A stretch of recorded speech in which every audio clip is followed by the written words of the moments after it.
আসসালামু আলাইকুম দর্শক, কেমন আছেন? আলহামদুলিল্লাহ। আমি এখন রান্না করব ইলিশ মাছ পটল দিয়ে। পটলগুলো প্রথমত আমি হলুদ দিয়ে লবণ দিয়ে মিশিয়ে নিচ্ছি। এখন আমি ভেজে নিচ্ছি।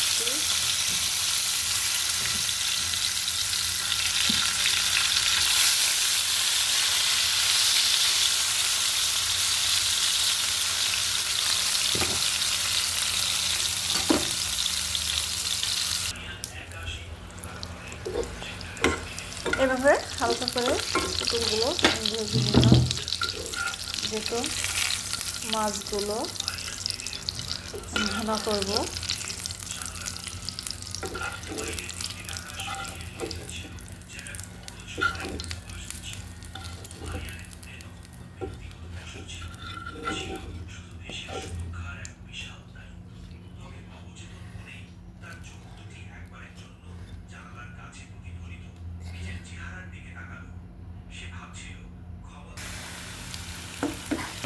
পেঁয়াজগুলো আগে আমি বসিয়ে দিচ্ছিলাম, এভাবে ভাজা হয়ে গেছে। আমি এখন দিয়ে দেবো একটু পানি, মশলাটা কষিয়ে নেব।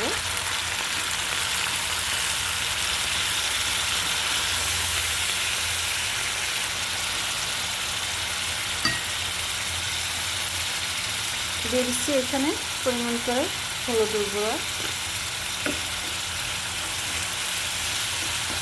পানিটা দেওয়ার কারণ হলো, যদি পেস্টটা আমার ভাজা হয়ে গেছিলো, ওইটার মধ্যে যদি আমি মশলাগুলো দিয়ে দিতাম তাহলে পুড়ে যেত, তাই আমি পানিটা দিয়ে দিলাম। মশলাটা এখন পড়বে না, পুরো গন্ধ উঠবে না। দিয়ে দিচ্ছি ধনের গুঁড়ো পরিমাণ করে, দিয়ে দিচ্ছি জিরের গুঁড়ো পরিমাণ করে, দিয়ে দিচ্ছি শুকনো মরিচের গুঁড়ো পরিমাণ করে।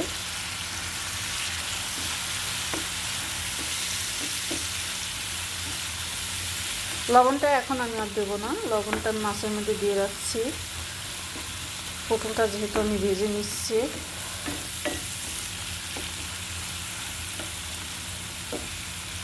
আর একটু পানি আমি দিয়ে দিচ্ছি। মশলাটা কষিয়ে নেব সুন্দর করে।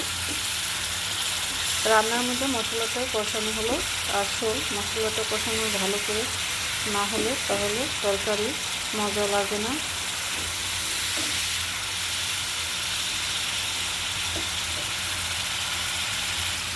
এর সাথে এখন আমি দিয়ে দিচ্ছি কাঁচামরিচ।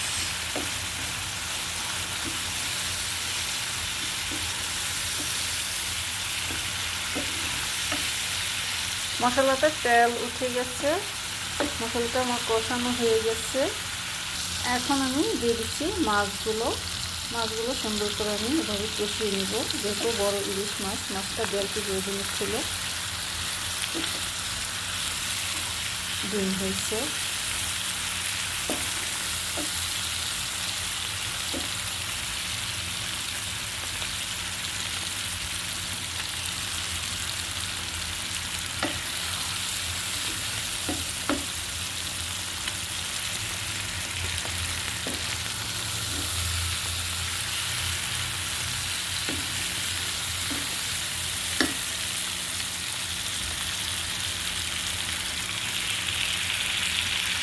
মাছগুলো নেড়ে চেড়ে সুন্দর করে মশলাগুলো মিশিয়ে দিব।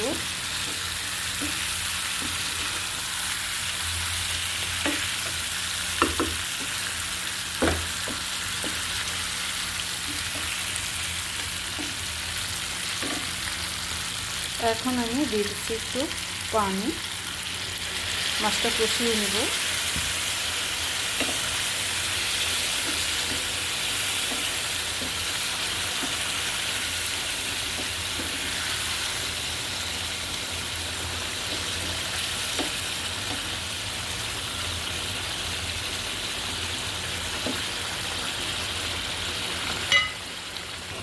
ঢাকনা দিয়ে দমে রেখে দেবো 5 মিনিট। মাছটা কষিয়ে নেব সুন্দর করে। 5 মিনিট পরে চলে আসলাম।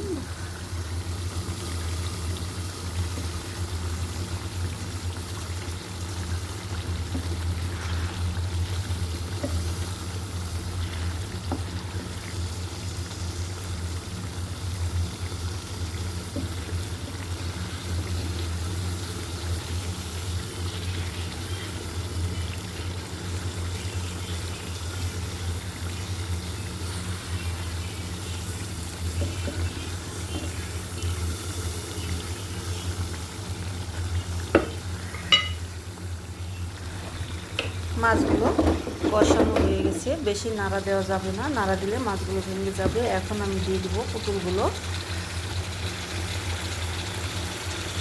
আমি এখন দিয়ে দিচ্ছি উপর দিয়ে পুতুলগুলো।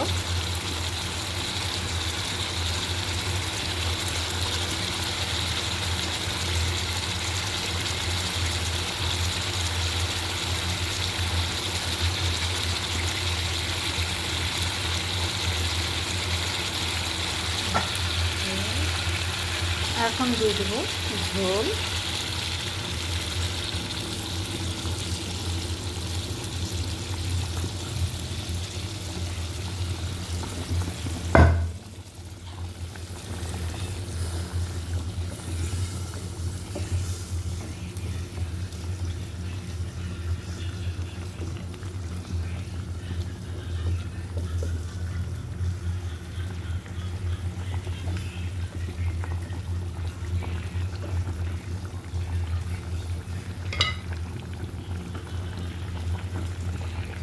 মেশাতে দিয়ে দেবো কয়েক টুকরা টমেটোকে।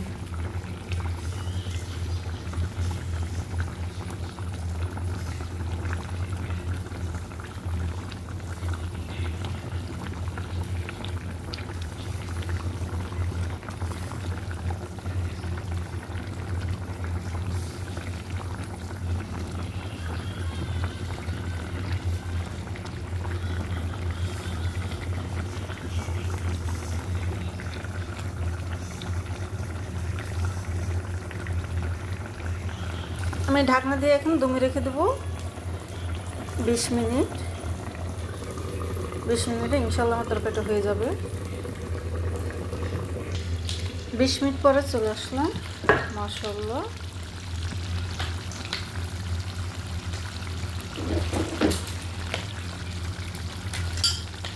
নাড়া দিতে হবে না, তরকারিটা আমার হয়ে গেছে। লবণ সব কিছুই পারফেক্ট আছে। আমি লবণ বারবার দিই না, আমার পরিমাণ করে আমি যেমন হলুদ মরিচ সব কিছু পরিমাণ করে দিয়ে দিই। লবণটা আমি ওইভাবেই পরিমাণ করে দিয়ে দিই। তা রান্নাটা আমার কেমন হলো সবাই কমেন্ট বক্সে কমেন্ট করে জানিয়ে দেবেন। ভালো লাগলে লাইক দেবেন, শেয়ার করবেন, কমেন্ট করবেন, সাবস্ক্রাইব করবেন। আবারও দেখা হবে আপনাদের সাথে নতুন কোনো রেসিপি নিয়ে ইনশাআল্লাহ। তো ভালো থাকবেন, সুস্থ থাকবেন, খোদা হাফেজ।